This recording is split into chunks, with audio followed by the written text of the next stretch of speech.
Okay then guys, we are back and we have got loads to go over today as we are progressing greatly through the major order, although we're yet again back at that point where it could be down to the wire with the numbers on the orbital rail cannon strike. So we're going to take a look at that today. Some changes to the Helldivers 2 known issues listings happening, and it appears that there's some eerie details between Helldivers and the new Fortnite season, of which the development team have actually made comment on. And we've seen a review to the updated attached strategic document detail that you guys may want to know about. With that being said, though, we're going to dive straight on in. If you haven't already, smash that beautiful like button, subscribe with post notifications turned on, it'd be greatly appreciated. Make sure you check out our incredible sponsor, GamerSupps, a company that offer esports athletes and gamers alike with the most effective and healthy energy drink option, and we now even have our own tinned alternatives. So the link's in the description. Use code CloudPlays at checkout for a cheeky discount. And if you want to get involved with that giveaway, very simple, head down into the comment section and just put in any love heart emoji you please, and it'll enter you in. We'll be announcing that one tomorrow here on the channel, so stay tuned to that. Let's dive into the game, see what is happening inside of Helldivers 2. So starting off, we're on the Galactic War map, and we can see quite nicely that we've actually managed to secure a couple of the planets we needed. Dumatire is now successfully liberated alongside Yulheim, and we've now got Bekvam to finally complete. You guys had an excruciating time over Yulheim over the weekend, so a massive shout out to all those weekend divers that managed to get in there. Right now, though, we are 77% liberated on Bekvam 3, and it seems that we could well be getting that one secured very soon, of which we are still trying to get those 2.5 million troopers killed off with the orbital rail cannon strike. We're currently only 60% of the way in, and with dispatch notices coming up left, right, and center, there's been some effective moves towards it. We can see right here, though, that the automaton secure data moved. The automatons appear to have discovered our attempts to liberate to secure database on Charbel. Now, the intel reports the database has been shut down with all secret data moved off planet. Liberating the planet is no longer expected to provide a significant benefit to the military intelligence. So, yes, it seems that old Charbel is no longer actually warranted, which is why there's no more Helldivers on there, and we're securing that major order with only 2 days remaining on the clock. It could be an interesting time, and hopefully this one manages to go through in a good narrative. We'll wait and see how this affects the main story arc, as we could be coming to a close on that one very soon, with Xbox only being a matter of weeks away now. So let me know, what do you reckon the next move is for the story? How do you reckon it's going to pan out for when Xbox drops at the end of this month?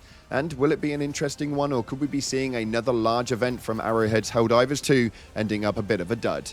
Nonetheless, moving into the back end of the game right now, there was a few changes over the weekend. We obviously weren't here, and I did take a few days away with my partner, so that was absolutely lovely. But over the weekend, we did see some changes happening to the game. There was a new added known issue, which was that Leviathan and Warrior changed to Advocate when used in Super Destroyer names. So that's really weird. But yeah, there is a change on those. So if you want to use that for now, you can do, but it will be fixed at some stage or another. In other conversations, though, we also had some very weird talks. I came back to some very strange articles, of which I found so damn interesting. Now, for those of you guys who actually venture into the world of Fortnite, you may have seen that the latest season looks a little bit, well, familiar. And apparently it went into the eyes of the Helldivers. And somebody states, I usually rarely address team members directly, but certain games' new season looks eerily similar to what you are currently running. Isn't that a little concerning right before HD2 launch on Xbox? Now, the person that responded to that was the Baskinator, and she gave a hilarious appeal, and it states, it's giving we have Helldivers at home, which is for sure a compliment, and I think that that should probably be the case, as 9 times out of 10, imitation is probably the most sincere form of flattery. So I'm actually really intrigued to see if it is something that they actually took into play when they made the new season. But the Baskinator solidified right here that she's not worried. Fortnite is Fortnite, Helldivers is Helldivers. If the kings of video game drip think our drip is cool enough to inspire them, then that's super cool. But our games couldn't be more different from one another. There's room for us all in the king's table. So this is absolutely huge. Now, for those of you guys who are wondering what it is that I'm actually talking about, this is the trailer for the new Chapter 6 Season 4 Shock and Awesome launch trailer for Fortnite.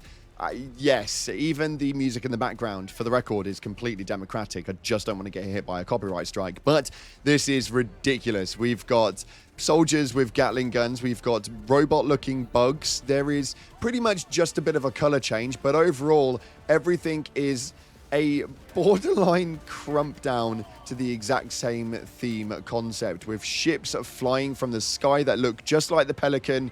It's a little bit crazy, but nonetheless, the inspiration behind this is quite clearly an obvious one. And fingers crossed, it's not something to grab hold of with both hands and hopefully lean into. I don't want to see Helldivers in Fortnite anytime soon, that's for sure. But it does seem that there is definitely a lot more inspiration going on inside of the game than we may well think. So let me know, is this a straight copy? Are you guys intrigued to know how the hell this went? But it's nice to know that at least the Arrowhead developers are pretty damn flattered by the way that this has actually panned out. And finally, just a couple of days ago now, we had this post go up from the Helldivers team on the main Twitter page. Now, this generally doesn't really mean a massive amount, but it is a super world map. And hopefully this does mean something. We've not seen it for a little while, but there is a full review point of it, of a strategic document in detail, which apparently needed our attention. Now, it kind of sucks that here in the UK, we are part of the last Great War wasteland zone. So yeah, we're all locked down right now. But nonetheless, this is quite an interesting move. Let me know, in what sector are you guys from, and what is your world looking like over there? Overall, quite an interesting take, and it seems like the game is going in the right direction. It will be that the team are quite quiet, maybe over the next couple of weeks or so, as we move into the brand new launch on Xbox, happening in just 2 weeks and 1 day time. So fingers crossed, loads more Helldivers coming into the midst, loads more things happening to the story, and hopefully we get to venture into the gloom, because that's literally one of my biggest wants for this game. Nonetheless, though, we're going to take a look at your top comments, because there were a lot to go over from the last video where we were talking about the major order problems, the performance patch, and a potential new title coming from Arrowhead and what it could potentially be based on what Sham Shorjani was actually saying, and your opinions are always heard. This top one right here states the commando is not ping operated. It goes to the last point the laser was pointed to. So again, this was a very weird one, nothing to do with the pings apparently. It just seems that they utilized it in a really weird way for a video clip, and you got me yet again. Nonetheless, we're going to be playing around with the commando today and seeing how it is that it actually operates. And this one right here states, dive to Charbel. We actually have 24 hours left on the strategic opportunity, and it appears that nobody listened to you, kind sir. Even with quite a few likes on it, we didn't manage to actually get that one solidified, and Charbel still remains a planet to attack. And finally, this one states right here, something to note with the rail cannon kills. Any stratagem added to our arsenal stacks on top of stratagems you choose to take. We get a free rail cannon strike, but still take the rail cannon. Why? Because that means that you get 2 rail cannons to use. They have independent cooldowns. This is particularly important given the lowered of the cooldown. And the majority of you guys may not have actually thought about that, but it is very much the case. So make sure that you drop in there and have those rail cannons at the ready, as we've only got 40% remaining on a 2-day major order left on the clock. I think it would be quite important because, well, we need to get this one actually done and halt the automatons in their tracks. If you want to get involved in the next video and have your top comments read out, make sure you hit the comment section and put something relevant to this video.